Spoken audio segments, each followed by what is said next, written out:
We bring you news and analysis every day on our UK Politics podcast, but now you can hear the latest news on demand whenever you want it. Subscribe to Bloomberg News now to get the latest headlines at the click of a button. You can listen and subscribe to Bloomberg News now on the Bloomberg Business app, Bloomberg.com plus Apple, Spotify and anywhere else you get your podcasts. Search Bloomberg News now and subscribe today.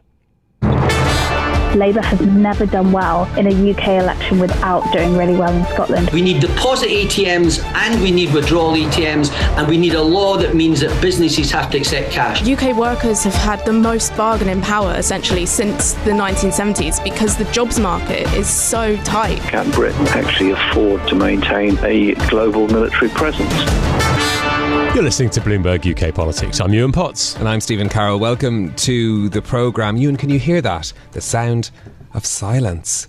Our colleagues who've been up at the party conferences over the past 2 weeks have been bringing us very atmospheric programmes with lots of background noise, people chatting, shouting in some cases, the odd thump, which always made me a bit worried when I heard it. But we are back in the studio and we've moved on from party conferences, at least today. Yeah, no noise whatsoever. I do have some glitter though, so watch out. So that's 3 conferences done and dusted. But in today's show, we're going to take a bit of time to focus on Europe's response to the Israeli-Hamas war and the latest UK economic data. Yeah, indeed. Here in the UK, the latest monthly GDP figures showing a little bit of growth in the economy in August, 0.2%. That's better than the picture in July when the economy contracted by 0.6%. Sound like all very small movements. They do add up to something. More on that in a moment. You've been looking at the detail. Yeah, it does seem like this all seems to be... A lot of it seems to be weather related. Who knew that the weather was an important factor in the UK economy? But if you remember July, so I'm going to sound like a meteorologist now, but July was very nice weather and GDP was, hold on, was that right? No, July was wet. July was wet. It was terrible. Were you on holidays? Is that why? I was away for the month. No, I wasn't. No, July was wet, so we had that lousy GDP data. August was better, and we've seen that rebound. But now September, you couldn't make this stuff up. The latest September retail sales figures are poor because the weather was too hot, because people are not going out buying coats. So it seems it's a little bit, we're in trouble whatever the weather's doing. What were those people doing instead of buying coats? Something more fun, I hope. When we think about the big picture for economic figures as well, interesting to see a warning coming from the energy regulator today about the rising debt that British households owe their energy suppliers. It's gone up to a record £2.6 billion. Ofgem saying that it could actually go up further later in the year, and also they're now considering adding a one-time adjustment to the energy price cap in April to reduce the risk of suppliers going bust. So we thought we were over the energy crisis, but there's still trouble to unpack there as well. So let's get into the detail with someone who's a much better weather forecaster and economist than Yuan and I. Dan Hanson, our senior UK economist, is with us. Dan, talk us through what we learned from these figures today then. If in any other context 0.2% seems like not very much, is it significant? Yeah, I mean, I think we've moved back to the world now where we get these very small movements in GDP. I think the pandemic made us used to having, 20% swings in GDP, and it would only be that got us excited. But we're back to sort of a normal-ish world now, I'd say, of these small movements. I mean, you guys have covered it really nicely there. I think we've got this 0.2% rise in GDP in August. Obviously, that's good news. We were expecting a bigger number, and that's purely because of what Yuan said there about what happened in July. You had this very big fall in GDP, or relatively large fall, at least if you look over the course of history, of 0.6%. And we thought that a lot of those factors would unwind a little bit more, and there would be more underlying momentum in the economy. But actually, it looks to us like underlying momentum's pretty weak. We had a lot of that rebound in the GDP figures reflects the fact that there were fewer strikes as well. It's not just the weather, it's to do with strikes. So bringing it all together, I mean, if you look over the quarter as a whole now, we were expecting a rise in GDP of 0.1% quarter on quarter. That's the same as what the Bank of England were expecting. Well, at least that's what they said in their September the minutes of their September meeting. I think it's going to undershoot that. And there's a pretty good chance now that we get a contraction in the third quarter. Dan, it does seem particularly hard at the moment to discern any kind of trend here, and the monthly data does tend to be volatile, but if you look at the chart over the last sort of 6 months, it's kind of up down. Is that a technical term? Up down, up down. It's very difficult to say sort of really what the overall trend is, isn't it? Yeah, it is. I mean, I think if you look over a sort of probably since the start or probably the second quarter of 2022, if you want to, because the first quarter the economy grew relatively strongly. I mean, since then it's basically a picture of stagnation. If you sort of drew a line, the trend line through GDP, the one that you're looking at, it's pretty much flat. Now, sort of moving forward, the question is really, does that continue, which is the sort of consensus view, or do things get a little bit worse? Because as we've heard this morning from both Hugh Pill and Swati Dhingra, the MPC, the Bank of England, is very cognizant that a lot of the tightening cycle still has to come. So if you're starting from a point of the economy flatlining and you've got more to come, for us at least, that means you're probably going to get some quarters of some falls in GDP, some quarterly falls in GDP.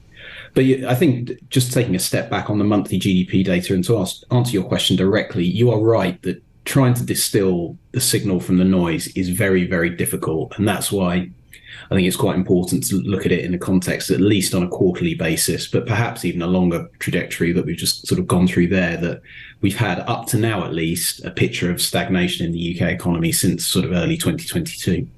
You mentioned Swati Dhingra there, one of the Bank of England rate setters. In her interview with the BBC, she says that only 20 or 25% of the interest rates we've had so far have actually fed into the economy. What does that mean then? What happens to the next 75%? What's that going to do to the economy? Well, that's an extreme. The 25% is an extremely small number, and it's smaller than we think. We think it's about half of it. We think about half of it's come through. But of course, there have been so many changes in the structure of the UK economy, and various things have happened. So we've had this pile up of excess savings that are now appears to have been exhausted. Both Ben Broadbent and Hugh Pill have sort of signalled that recently, that the bank think that pile up of excess savings has been exhausted.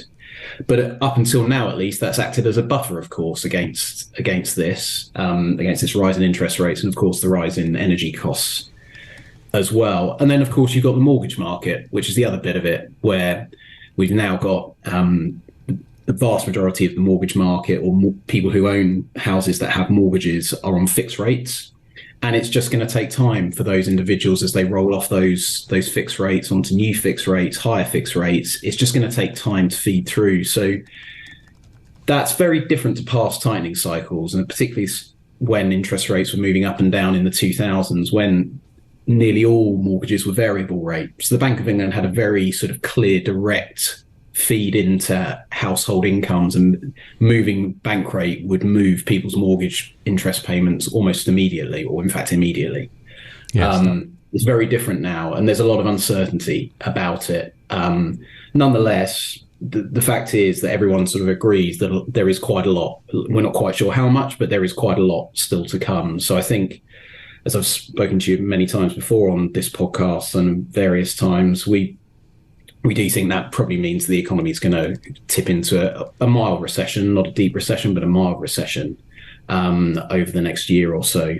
But I think, as I say, the key point here is that there's just a lot to come on the monetary policy side, and that's something that you need to factor in when thinking about where we're going over the next year or so. So that feed through is slower than the Bank of England perhaps would like it.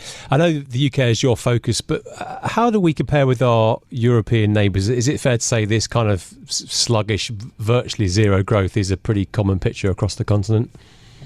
It is. Yeah, it is. I mean, I think you're always balancing, when you're thinking about the future, this story of economies appearing to have held up much better than expected. Even though we've had stagnation, that's much better than most people had expected. A lot of people, at least thinking about the UK, had expected an energy price-driven recession, and similar in Europe as well. And those things haven't materialised. I mean, one point of differentiation between the UK, Europe, and the US, which is something we're quite worried about, to be honest, when you're looking at the data, is the unemployment rate. You've had quite a big rise in unemployment in the UK.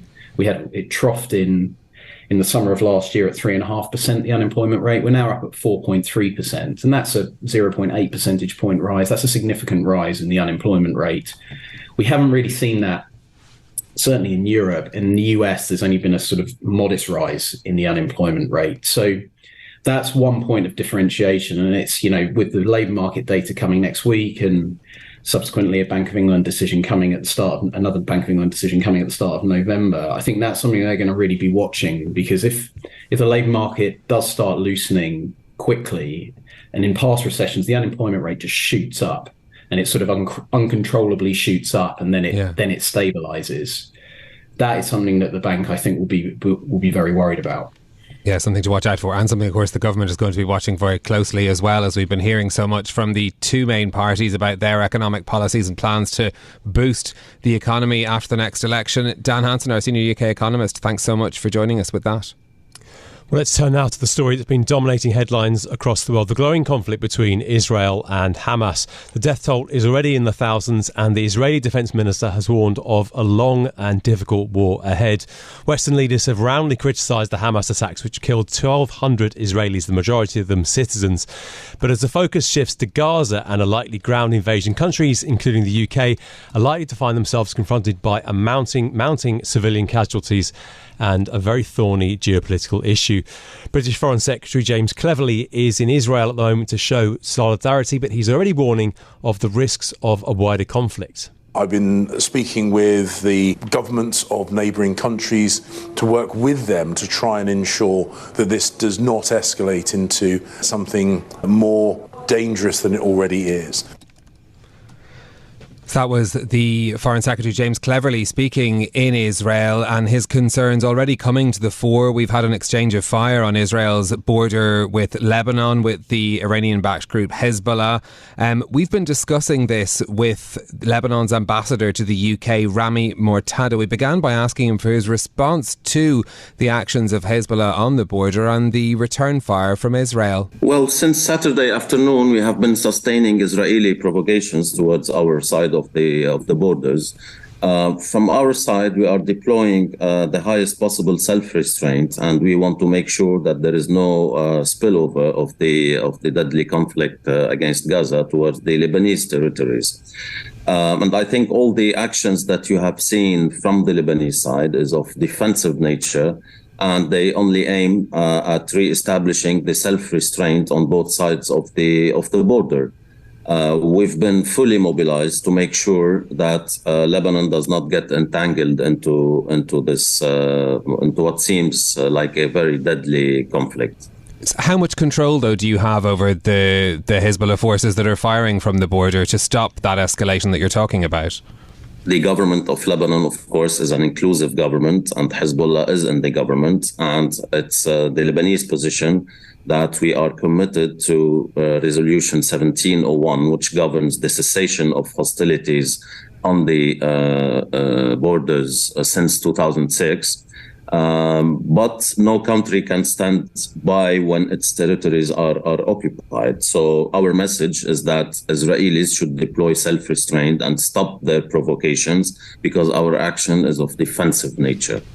Yeah, and to be clear, Israel would say that they are in fact responding to incoming fire from Hezbollah, and that they are taking necessary defensive measures to respond to that. How convinced can we be then? Because this is the big risk going forward. One is Iran, one is Hezbollah. The two, of course, are intricately linked. What is your assessment right now of Hezbollah entering this conflict in a more sustained way? Well, you know, when the level of violence in the occupied Palestinian territories crosses a certain threshold, tension will spread throughout the region, not only towards Lebanon. So the answer to that is to stop this race to the bottom, and the tragic events since Saturday should be a wake-up call towards starting a credible peace process, addressing the short-term issues, but also at the same time, once and for all, start a credible peace process that would give hope, that would empower the moderates in the region, which today I think they feel totally frustrated because the Israeli massacres against Gaza, they give credit to those who want this cycle of violence to continue. So this is really the wrong way to pursue things in the region. I think instead of deploying military assets, we should deploy diplomatic assets and make sure to de-escalate and start a political process, because events The conflict did not start on Saturday. The conflict has been going on for 70 years. And the Palestinians were left without any hope for their basic rights, let alone their political rights. In this case, of course, Israel says that it's responding to target Hamas military infrastructure after the attacks which killed 1,200 people in Israel over the weekend as well. I wonder, though, you talk about a threshold that could be crossed. What does that threshold look like? Is it a ground invasion? Well, I don't have the military details of what the red lines would be for all the stakeholders in the region, but it's a fact of life that when you have such a level of violence and in a region that shares the same social fabric, that shares the same cultural fabric, it would be very difficult for governments, all governments, not only the Lebanese one, to contain the spillover effect. Yet we are fully mobilized, we are fully determined to maintain peace and stability on our southern borders and to let the UN force in cooperation with the Lebanese army do their job, their mission towards de-escalation and making sure that calm remains in the region. That was Lebanon's ambassador to the UK, Rami Mortada, speaking to myself and Tom Mackenzie. Well, join us now to discuss some of the challenges that the UK and other foreign diplomats have to navigate all of this is our EMEA News Director, Mathieson. Ros, thanks so much for joining us on Bloomberg UK Politics. Now, there is a tricky balance to be struck here, isn't there, for Western governments, particularly in Europe?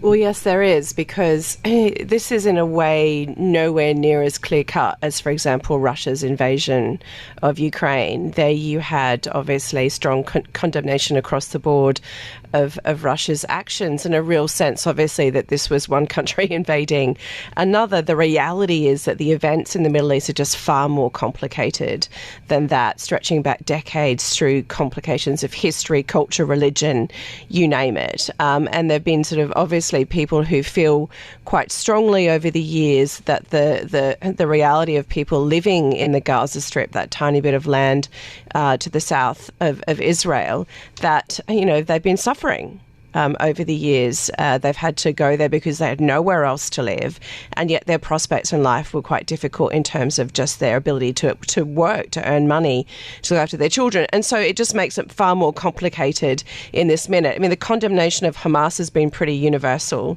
across key Western nations. The attack by Hamas into Israel, the killing of Israeli civilians in particular. Now comes the question, though, is the best solution to go into Gaza with a ground war, and what are the implications for the civilians of Gaza in that situation? And if that does happen, Roz, when we think about how countries elsewhere in the world are going to react to that, you know, their support for Israel has been fairly unanimous from Western nations. Anyway, the United States, of course, Antony Blinken's there at the moment, the US Secretary of State.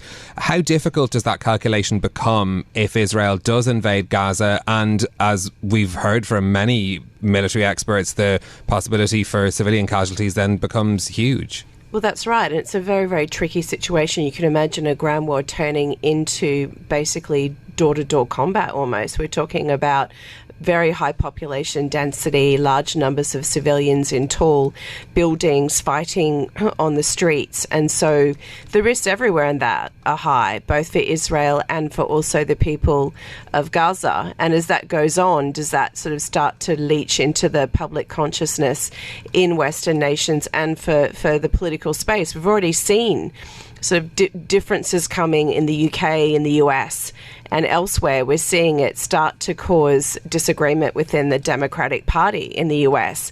For example, do they fully support a ground war in Gaza, or are they concerned about those knock-on effects, particularly, again, on the people of Gaza? It's only going to become more fraught for countries like the UK and the US from here.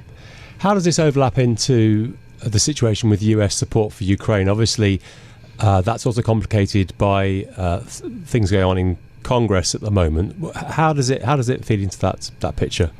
Well, that has to be a key concern also, because there has been signs of fatigue about further financial and military support for Ukraine. We've seen that start to creep in recent months, and we've seen it show up in tensions in a way between some of the Western nations and Ukraine, because the Ukrainian president is still saying, we need more, you're not doing enough, and some nations are saying, hey, we've done a lot already. And so you can see that that's coming into that picture of fatigue. And now you've got another crisis for countries to face as well, and that's the crisis in Israel. The US is a key military ally of Israel, and there's a strong feeling of support in Congress about the need to show support for Israel. Is the knock-on effect that they say we need to divert our attention to that and away from Ukraine?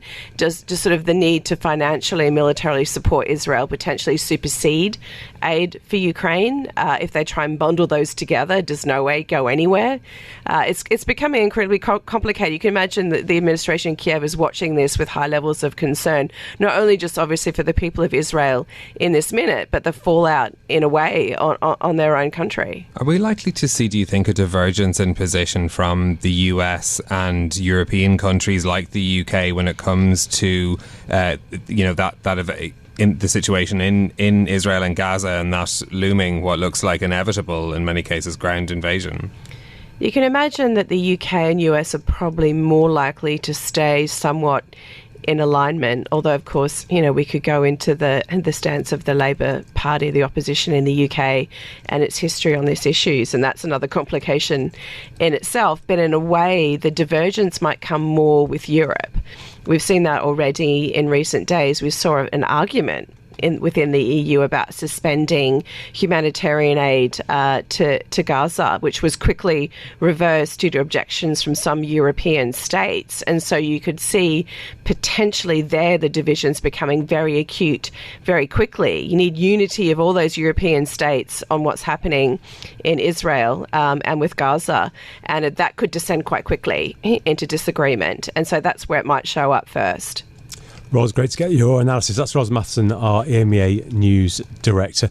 Now, as we've been mentioning, Israeli troops are right now massing for what many see as a ground invasion of Gaza. But going into the densely populated territory poses a number of challenges, including civilian casualties, the risk to hostages held there, and the complex network of underground tunnels that soldiers would need to navigate. We've been discussing this with Frank Ledwidge, a former military intelligence officer and lecturer in strategy at Portsmouth University. I started by asking him if there was any way that a ground offensive could be avoided at this stage.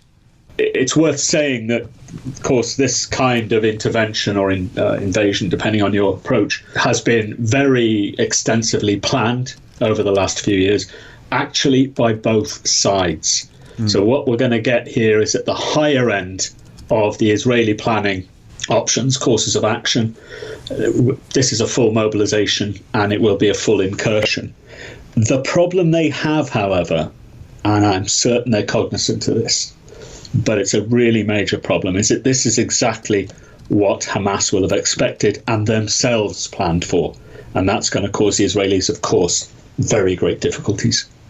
What does that mean then? Expand on that, Professor, in terms of what that means on the ground, if indeed this incursion happens, if indeed a land war is what is going to take place. What is that going to look like on the ground in Gaza as the IDF moves in?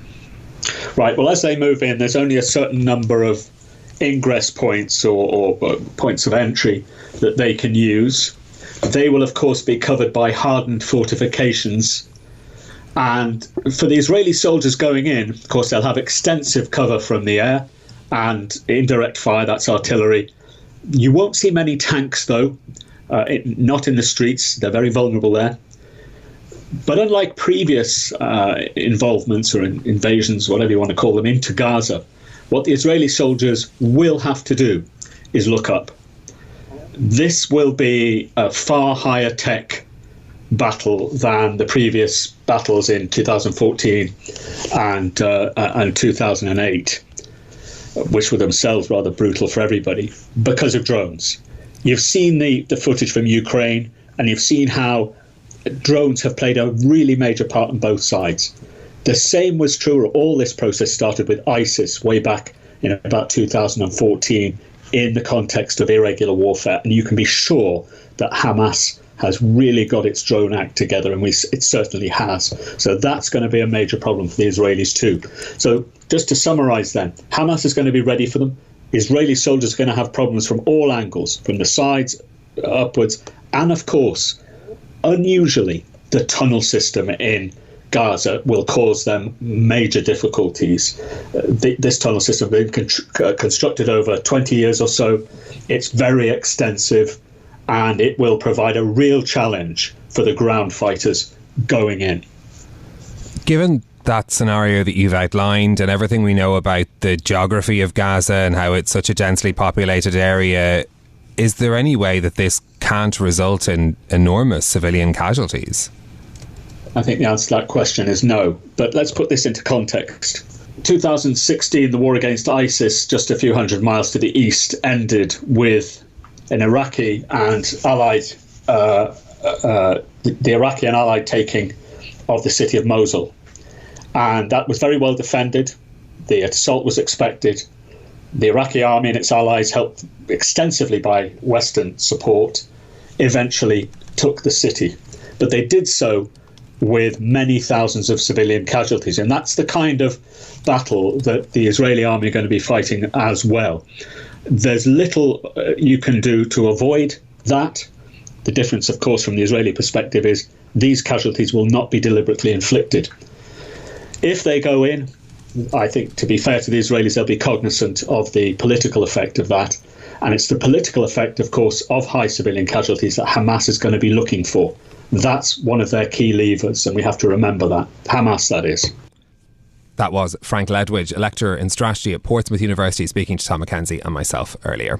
Well, that's it from us for today. If you like the programme, don't forget to subscribe and give it 5 stars so other people can find it on Apple Podcasts, Spotify or wherever you listen. Our audio engineers were Max Green and Marufal Hussain. I'm Yuan Potts. And I'm Stephen Carroll. We'll be back with more tomorrow. This is Bloomberg. Bloomberg UK Politics. Listen weekdays at noon on DAB Digital Radio in London.